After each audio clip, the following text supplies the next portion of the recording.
नमस्कार दोस्तों, proud India के ब्लॉग में आपका स्वागत है। जैसे कि आप सभी को मालूम है कि अब नवरात्रि शुरू होने में कुछ समय ही बाकी रह गए हैं। तो दोस्तों, इस दौरान देवी के 9 रूपों की पूजा की जाती है, जैसे कि आप सभी जानते हैं, और भक्त इस दौरान व्रत भी रखते हैं।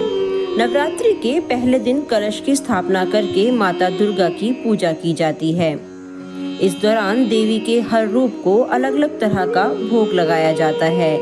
तो आज मैं आपको इस वीडियो में बताने जा रही हूँ कि कौन से दिन कौन सा भोग लगाना चाहिए।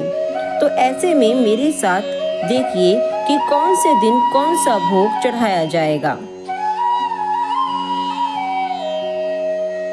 तो दोस्तों, नवरात्रि के पहले दिन माँ शैलपुत्री की पूजा की जाती है। इस दिन देवी माँ के चरणों में देसी घी चढ़ाया जाता है। ऐसा माना जाता है कि प्रसाद भक्त को बीमारी और दर्द से रहित जीवन का आशीर्वाद दे सकता है।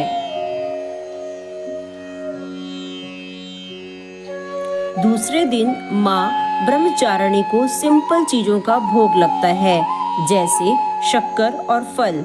ऐसा माना जाता है कि यह परिवार के सदस्यों को दीर्घायु प्रदान करता है।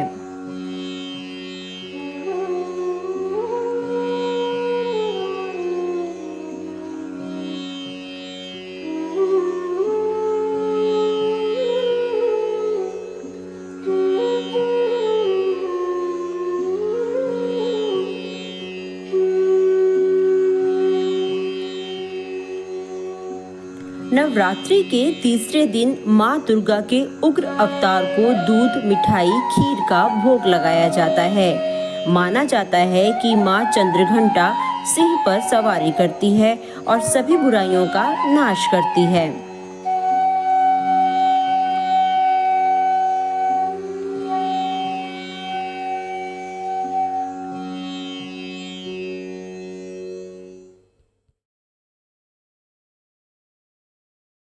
नवरात्रि के चौथे दिन माँ कुष्मांडा की पूजा की जाती है।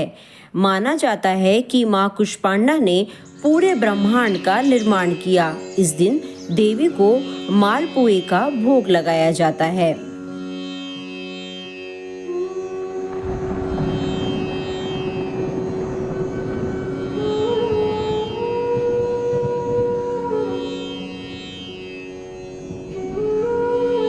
शारदीय नवरात्रि के 5वें दिन केले के भोग से माँ शांड माता की पूजा की जाती है। ऐसा माना जाता है कि ये भोग भक्तों को स्वस्थ और फिट रख सकता है।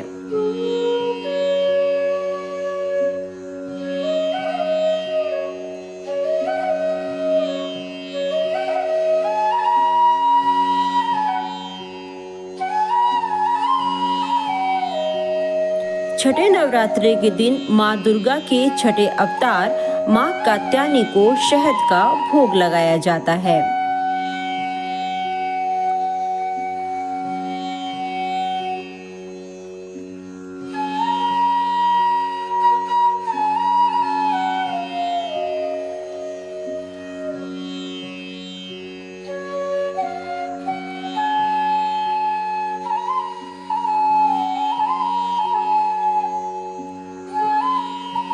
सातवां नवरात्रा माँ कालरात्रि को समर्पित है। माँ कालरात्रि को गुड़ और गुड़ से बनी मिठाई का भोग लगाया जाता है।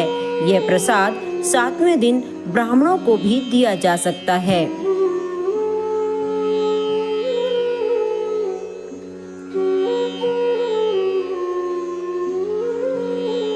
दोस्तों, 8वां दिन महागौरी को समर्पित है। 8वें दिन महागौरी को भोग के रूप में नारियल का भोग लगाकर माँ महागौरी की पूजा की जाती है।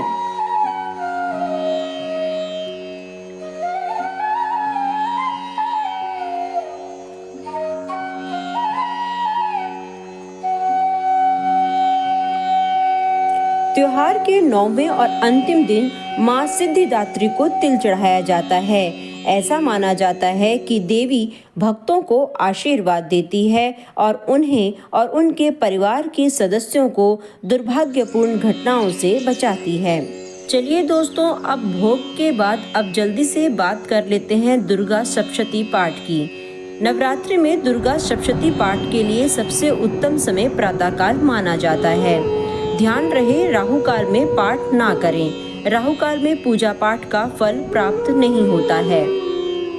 नवरात्रि में माँ दुर्गा की आराधना के लिए तन और मन दोनों की शुद्धि महत्वपूर्ण है, तभी पाठ, मंत्र और पूजा का फल प्राप्त होता है।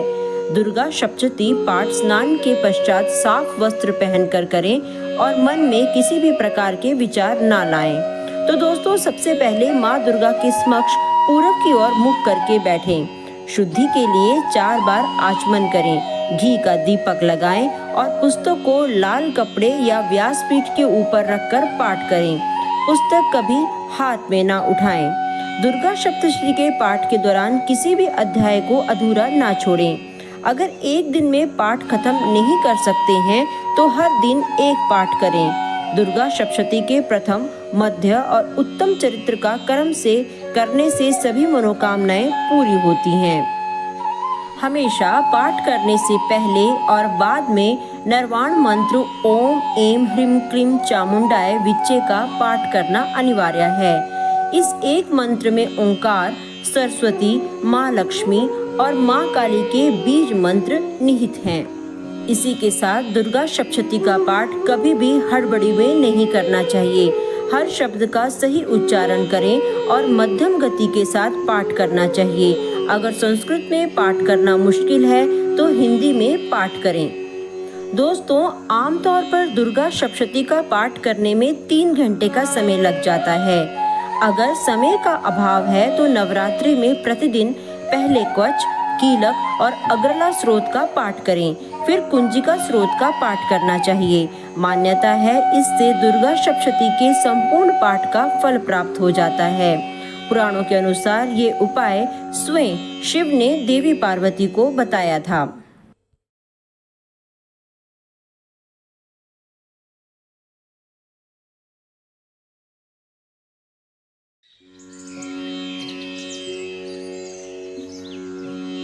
इसके अलावा दोस्तों, यदि आप माँ दुर्गा को प्रसन्न करना चाहते हैं तो माँ दुर्गा को लाल रंग अति प्रिय है। माना जाता है कि माँ दुर्गा को लाल रंग प्रिय है।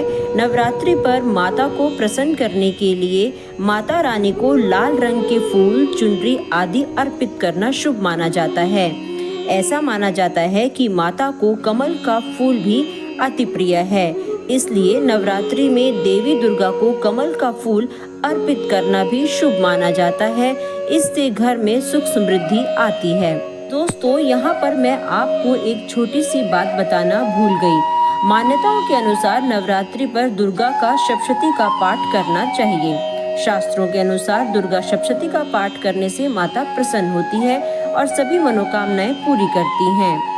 मान्यताओं के अनुसार दुर्गा सप्तशती का पाठ बिना किसी त्रुटि के होना चाहिए, इसलिए पाठ की समाप्ति पर माता रानी से अपनी भूल चूक की माफी भी मांग लेनी चाहिए। दोस्तों, नवरात्रि के दिनों में माता आपके घर में विराजमान होती है, तो हिंदू धर्म में गाय को माँ का दर्जा दिया गया है। शास्त्रों में भी लिखा गया है कि गाय की सेवा करने से बहुत पुण्य मिलता है। कहा जाता है नवरात्रि के 9 दिनों तक रोटी खिलाने से माँ दुर्गा प्रसन्न होती है। इससे घर में सुख समृद्धि आती है और जीवन में सभी कष्ट समाप्त होते हैं। नवरात्रि के शुरू होते ही पहले दिन किसी भी मंदिर या घर के बाहर स्वास्तिक बनाने से नकारात्मक ऊर्जा दूर होती है। ऐसा करने से माँ दुर्गा का आशीर्वाद प्राप्त होता है और घर में सुख शांति बनी रहती है। नवरात्रि में माँ दुर्गा के सामने अखंड ज्योति जलाने का बहुत महत्व है। मान्यता है कि अखंड ज्योति जलाने से माँ दुर्गा प्रसन्न होती है और भक्तों की सभी मनोकामनाएं पूरी करती है। तो दोस्तों, इसी के साथ मैं ये वीडियो यहीं पर समाप्त करती हूँ। नवरात्रि के उपलक्ष्य पर बनाया गया ये वीडियो आपको कैसा लगा जरूर बताइएगा और लाइक और शेयर भी जरूर कीजिएगा। माता आप पे हमेशा प्रसन्न रहे और सुख समृद्धि और वैभव का आशीर्वाद आप सभी पर बरसाती रहे। जय माता दी।